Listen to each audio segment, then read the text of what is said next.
Let's talk about the glasses. What's your skepticism there, and what do you think is the right ultimate answer? Well, so I'll just first of all reveal my bias here, which is that I'm an industrial designer by trade. Oh, that's not fair. You have an advantage there. I'm an industrial designer by trade. And so asking ourselves, this question of understanding which kinds of tasks are best suited for which kind of interfacing and not trying to shoehorn something that doesn't actually fit into something else, which is what we've done so far, because really our interaction with technology thus far has been a visual interaction. We've had screens, and that's been the best way to be able to interact with our devices, which is what has resulted in this addictive glowy bricks that we all carry around and can't go to the bathroom without. And, now this moment is so pivotal and so exciting. I actually got like a little emotional seeing these different avenues because we're finally able to ask ourselves, okay, what is the right interaction for any given task? And I think that there is a place for wearables. I would argue Whoop and the Aura Ring are both wearables that do not have screens, but they're still utilizing screens to be able to interact with them. I think the biggest problem for me is that people do not want to wear computers on their faces. They're very, very reticent to wear computers on their faces. I think we have to test and try so many different wearable form factors. So it's not that I'm against a wearable. I actually deeply agree with you that this idea of Project Astra and the context gathering is the only way we're eventually going to get to models that can reason and be that useful. Having said that, to me, it's trying and questioning what those different methodologies are. It's obvious that the only reason this hasn't been adopted is because they haven't created the Sailor Moon tiara as the wearable that everyone should be wearing around society. And that is clearly the only way to go. Yeah, I agree with you. People don't want to wear computers on their head. And to me, the Oculus and the Vision Pro are clearly just smacking. Remember when your mum used to tell you sit back from the TV because you're going to get square eyes? It's just like, and then Apple, they literally have this new feature where there's like you're too close to your laptop screen, sit back. And at the same breath, they announced Apple Vision Pro, which I thought was like the most ridiculous thing possible. I agree with that. No one wants to strap a computer to their face. The counter argument I have is that it is a tried and true decades and hundreds of years old reality that we do stick certain types of technology to our face. And that technology is eyeglasses. What I'm looking for is a smart monocle. Yeah.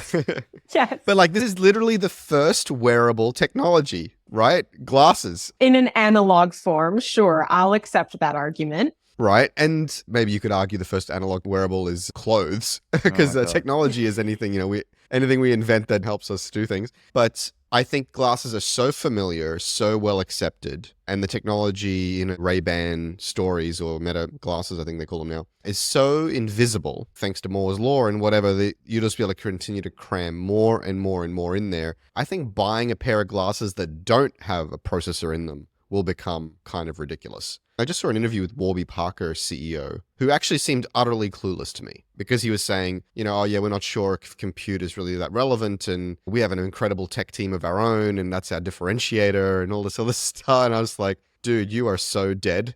I completely agree. I completely agree with you in the premise of this form factor is something that we've been interacting with and wearing. But if you'll indulge me for 1 minute, Steve Jobs told a story about being a kid I can't remember where I watched this interview. It was a long, long time ago. And he was about 12 years old. And there was some study published in the Scientific American. And it showed that when it came to efficiency and speed, humans came in like third and condors came in first. But then you put the human on the bicycle and the human far outruns the condor, right? And he took this idea of the bicycle and the fact that humans can fashion tools to make ourselves more efficient and use this as really this kind of foundational idea, this bicycle for the mind. The computer and technology is the bicycle for the mind. And it's something that I think about so much here in this conversation of AI, because AI is the next frontier of the bicycle for the mind, making ourselves more efficient and more effective so that we can go and enjoy life in other ways and not be stuck doing menial tasks and not looking for our keys or our glasses or whatever it might be in that particular moment.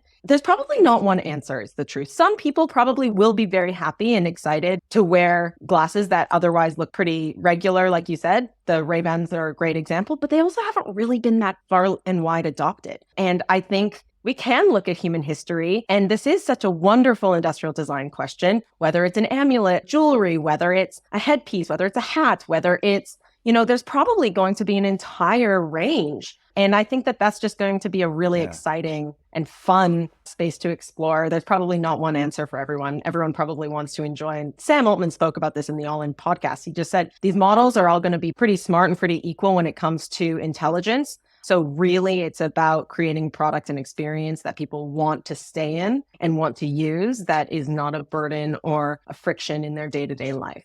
I think as you were speaking, kind of a penny dropped for me here. First of all, I would disagree with the concept that people will not strap a computer to their face or that there will be privacy concerns, because history has borne out neither is true. And again, look at these things. These are computers. They have advanced processors in them. And Yaniv is pointing to his AirPods for people on the audio only. My wife is a high school teacher, and she has a lot of trouble because it turns out that a lot of younger folks now, not only do they like to listen to their AirPods, they are so attached to them that they won't remove them even when they're not listening to anything. It's actually, they feel naked without their AirPods in their ears. Kind of disturbing for us oldies, but that's where it's going. And so, yeah, I think we will have computers. Now, I think, Elli, when you're talking about amulets and tiaras and goodness knows what, I don't think there will be just a single form factor, to your point.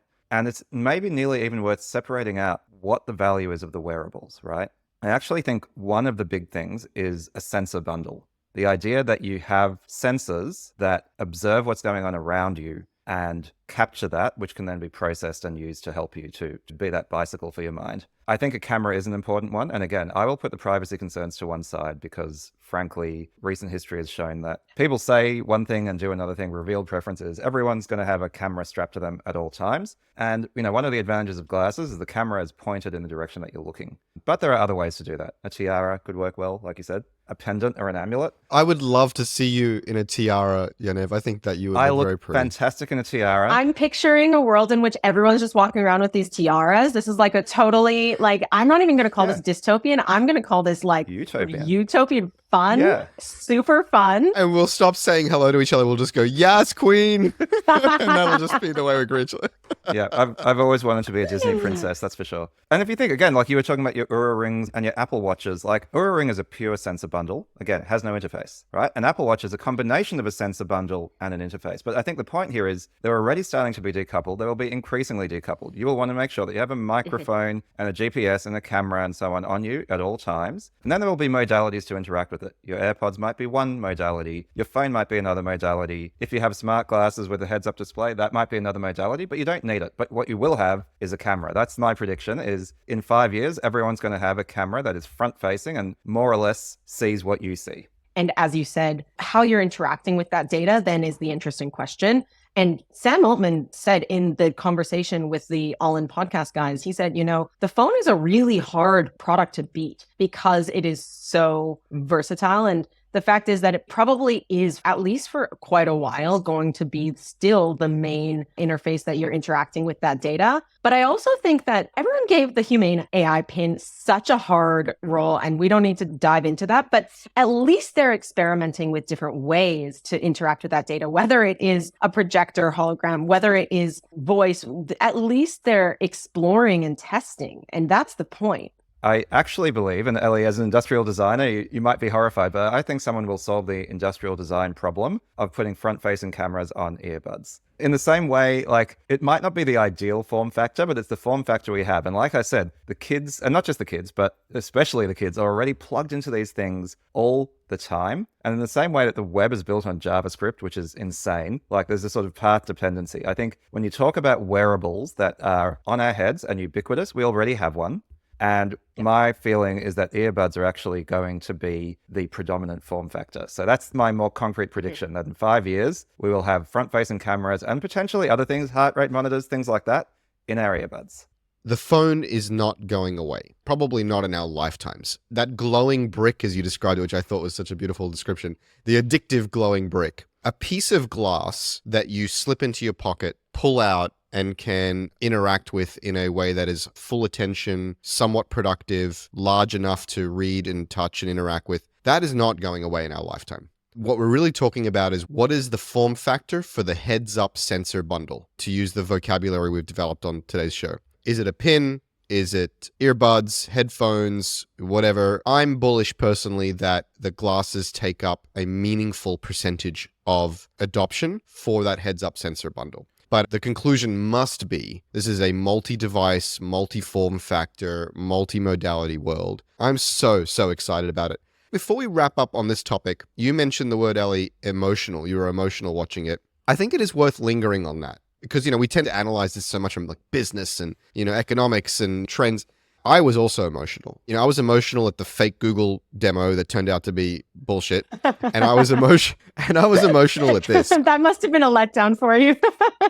It was a real emotional letdown. But, I was excited. I was shocked at how flirty and personable it was, that we had gotten there so fast.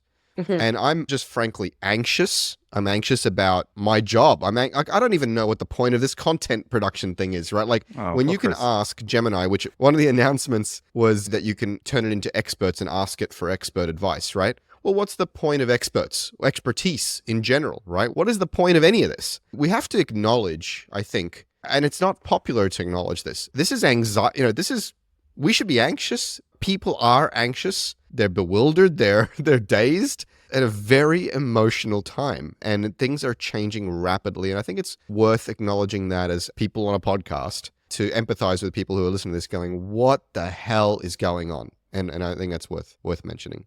I'm dead on the inside, so I have no emotions, but that's okay. The two of you can fill that role. I think I was emotional because, for better or worse, I'm such an optimist about this stuff. I believe that this is going to release us from a tech prison, so to speak. I think that if we feel addicted to, and yes, I call it the glowy brick. We call it the glowy brick in our household because it's any moment you turn around, you're like, where's my glowy brick? It's well documented and discussed that people want to get away from their screens. Every wellness, health tech startup is about less screen time and more real time and peeling ourselves away from the screens. But we also, in the same breath, recognize that these things make us so much more efficient, more creative, more collaborative, able to record a podcast with us all over the world in one place at one time. And I think that I got emotional because, to me, this does represent a paradigm shift that may release us from some of that screen time and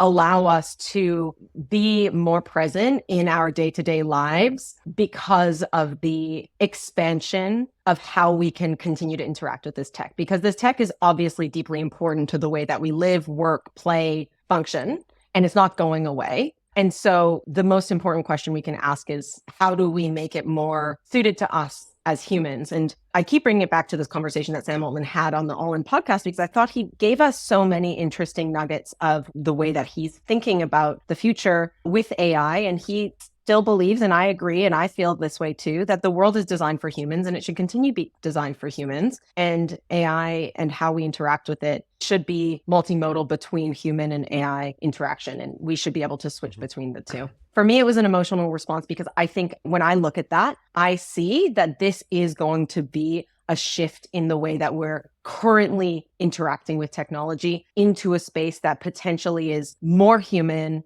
and less screen bound. And I immediately sent the video to every important person in my life and said, you need to watch this because this is going to change the way that we interact with our technology and the way we work, live, and play. And I'm so excited for that.